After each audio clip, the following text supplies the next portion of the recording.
कहानी मूर्ख गधा। एक बार किसी समय एक गधा धोबी की सेवा करता था। गधा कपड़ों के ढेर को धोने के लिए नदी पर तथा वापस धोबी के घर ले जाता था। लेकिन गधा धोबी के अपने प्रति व्यवहार से खुश नहीं था। वह अपने भोजन से भी संतुष्ट नहीं था। इसलिए वह रात में खाने की तलाश में पड़ोस के खेतों में चला जाता था।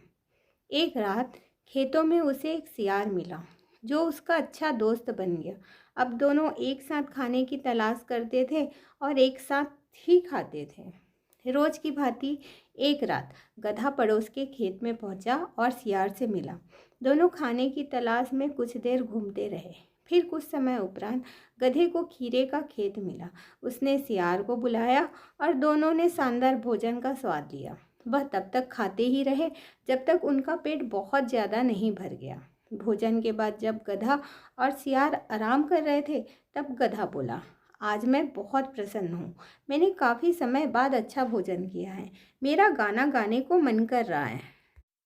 मैं अपनी प्रसन्नता को अभिव्यक्त करना चाहता हूँ।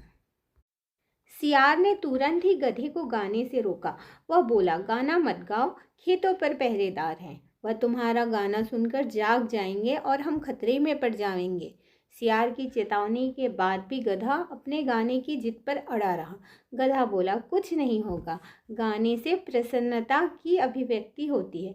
मैं आज खुश हूँ इसलिए गाऊंगा। मैं तो कहता हूँ मेरे दोस्त कि तुम भी मेरे साथ गाओ। सियार ने गधे को गाने से रोकने की भरपूर कोशिश की, लेकिन गधा किसी भी सलाह को सुनने को तैयार नहीं था। सियार ने गधे को एक बार रोकने की और कोशिश की।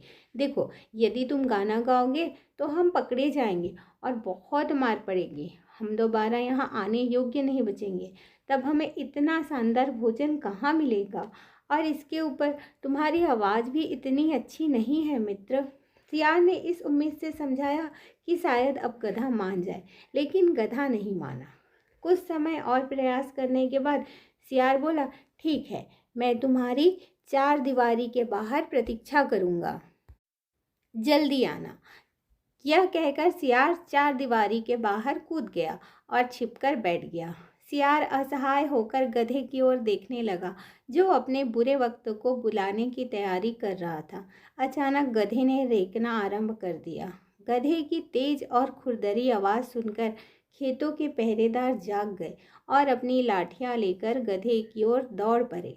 लेकिन गधा अपने गाने की धुन में इतना मस्त था कि गधे को पता ही नहीं चला कि पहरेदार उसकी ठुकाई करने को आ रहे हैं। पहरेदारों ने आखिरकार गधे को पकड़ लिया और लाठियों से उसकी धुनाई करने लगे।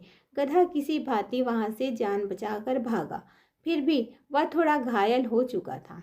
गधा घिसटते हुए खेत के बाहर सियार के पास दर्द और पीड़ा से कराहते हुए पहुंचा। सियार बोला, मेरे मित्र, मुझे तुम्हारी इस हालत पर बहुत दुख हो रहा है, लेकिन मैंने तुम्हें कई बार चेतावनी दी थी। मैंने तुम्हें कई बार गाना ना गाने के लिए भी समझाया, पर तुमने मेरी सलाह नहीं मानी। मुझे उम्मीद है कि तुम जल्दी ही स्वस्थ हो जाओगे। चलो, अब हम यहाँ से चले। गधे ने अपनी गलती स्वीकार की और सियार से अपनी मूर्खतापूर्ण करतूत के लिए क्षमा मांगी।